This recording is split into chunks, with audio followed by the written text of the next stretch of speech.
जिंदगी में तूफान से लड़ना सीख ले, उठती लहरों के बीच संभलना सीख ले, उठती लहरों के बीच संभलना सीख ले। यहाँ तो आगे बढ़ते हैं दूसरों को गिराकर, यहाँ तो आगे बढ़ते हैं दूसरों को गिराकर। जिंदगी वही है जो गिरते को उठाना सीख ले, जिंदगी वही है जो गिरते को उठाना सीख ले। दोस्तों, आपको उठाने के लिए अनोद एकेडमी नई किरण नया सवेरा में आप सभी का हार्दिक स्वागत एवं अभिनंदन है।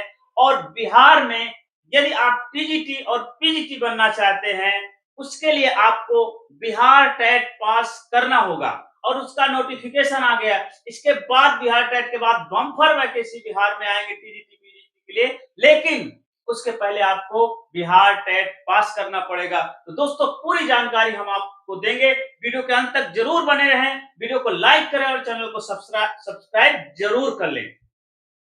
दोस्तों, ये नोटिफिकेशन आया है बिहार विद्यालय समिति के नाम से नोटिफिकेशन आया है। इसमें परीक्षा का नाम बताया गया है एस्टेट, बिहार एस्टेट स्टेट टेट। एप्लीकेशन आपको 11/9 से शुरू होकर के 19/9 तक मात्र 8-9 दिन का आपको टाइम मिल रहा है। इतने दिन में आपको फॉर्म भर लेना है। ये संरचना क्या होगी, एग्जामिनेशन कैसा, बहुविकल्पी प्रकार का है। प्रत्येक अंक 1 अंक का होगा, प्रत्येक प्रश्न 150 प्रश्न होंगे और निगेटिव मार्किंग नहीं रहेगी। दोस्तों, ये ध्यान रखना है, नकारात्मक अंक नहीं रहेंगे। परीक्षा के विषय में एक माध्यमिक के लिए पेपर 1 और उच्चतर माध्यमिक के लिए पेपर 2 है। उच्चतर माध्यमिक के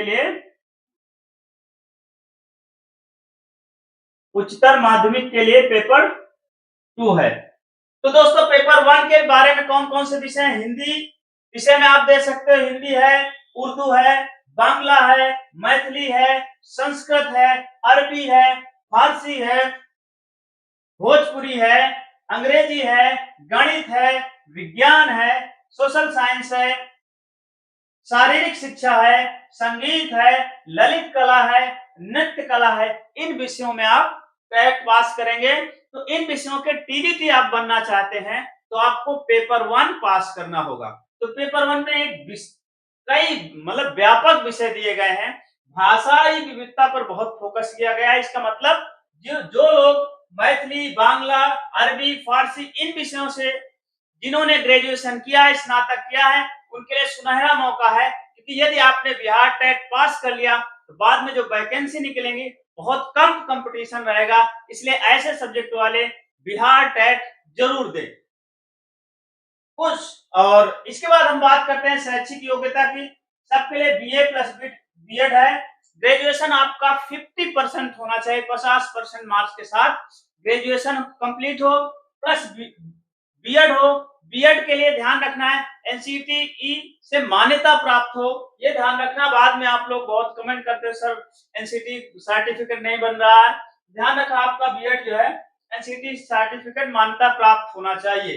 अब ध्यान देना है, कुछ सब्जेक्ट हैं जहां पे बीएड जरूरी नहीं है, स्नातक से ही काम चल जाएगा। जैसे शारीरिक शिक्षा है, संगीत है, कला, ललित कला है, नृत्य कला है। इन विषयों में बीएड की जरूरत नहीं है, स्नातक के बेस पर ही आप फॉर्म अप्लाई कर सकते हैं। अगर आप बिहार टेट पास कर लेते हैं, पेपर 1 पास कर लेते हैं, तो आप टीजीटी के लिए पात्र हो जाएंगे। और ये देखिए, एक तरह का टीजीटी को कंपटीशन को कम करने का माध्यम है। अगर आपने बिहार टेट पास कर लिया दोस्तों पेपर 1, तो टीजीटी आराम से बन सकते हैं। और मैं आपसे यही निवेदन करता हूं कि भारत के किसी कोने में टीजी और पीजीटी की पोस्ट आती है तो आप जरूर अप्लाई करें, क्योंकि एक बहुत सम्मानजनक पोस्ट है। तो इसलिए आप लोग जो है बिहार टेट पेपर 1 जरूर अप्लाई करें। अब हम पेपर 2 के बारे में देखते हैं। पेपर 2 की बात करें तो पेपर 2 में वैसे पेपर 1 जैसे सब्जेक्ट दिए गए हैं, बस एक ही अंतर है, आपको स्नातकोत्तर डिग्री होनी चाहिए और बीएड होना चाहिए। तो पेपर 2 किसके लिए? पीजीटी के लिए। सामान्य रूप से जो आप पीजीटी जानते हैं, पीजीटी पास करने, पीजीटी में सिलेक्शन के लिए आपको टेट जरूरी है। ये बिहार का अपना रूल है। योग्यता क्या है? MA plus BEd. एमए होना चाहिए, स्नातकोत्तर डिग्री होनी चाहिए, 50% मार्क्स के साथ कुछ दशाओं में छूट भी है। ध्यान रखना, पर प्रश्न पत्र पैटर्न कैसे होगा दोस्तों। 100 अंक, 100 प्रश्न आपके संबंधित विषय के होंगे, जिस विषय से आप टीजीटी पीजीटी देना चाहते हो, और दूसरा 50 अंक आपके शैक्षिक दक्षता के होंगे। इसमें आयु सीमा क्या होनी चाहिए, वो इस प्रकार है। अनारक्षित पुरुष के लिए 37 वर्ष से अधिक नहीं होना चाहिए। अनारक्षित महिला पे 40 वर्ष तक का फॉर्म अप्लाई कर सकता है। पिछड़ा वर्ग महिला और पुरुष 40 वर्ष तक फॉर्म अप्लाई कर सकता है। अति पिछड़ा वर्ग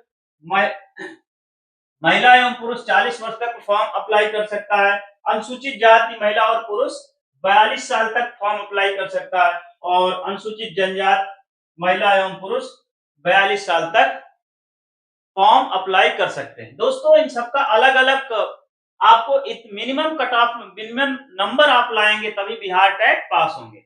यदि आप यूआर कैटेगरी के हैं, मतलब बिहार के बाहर से जितने भी स्टूडेंट है, जितने भी कैंडिडेट हैं, उनको मिनिमम 50% मतलब 75 नंबर लाना जरूरी है। वो भी नॉर्मलाइज मार्क, रॉ मार्क्स नहीं है, नॉर्मलाइज मार्क है।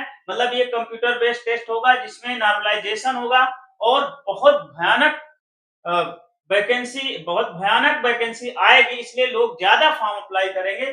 समय कम दिया गया, तुरंत अप्लाई करें। महिलाओं के लिए रखा गया, किसी भी कैटेगरी की महिला है उसके लिए 40% मार्क्स है क्वालिफाई के लिए।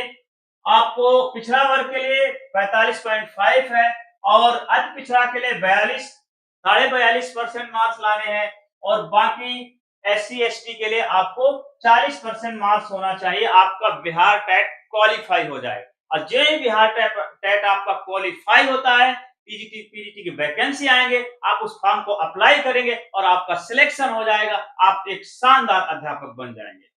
तो दोस्तों देर मत करिए, अप्लाई करिए फॉर्म, और बिहार टेट जरूर पास करिए। दोस्तों वीडियो देखने के लिए आपको बहुत बहुत धन्यवाद।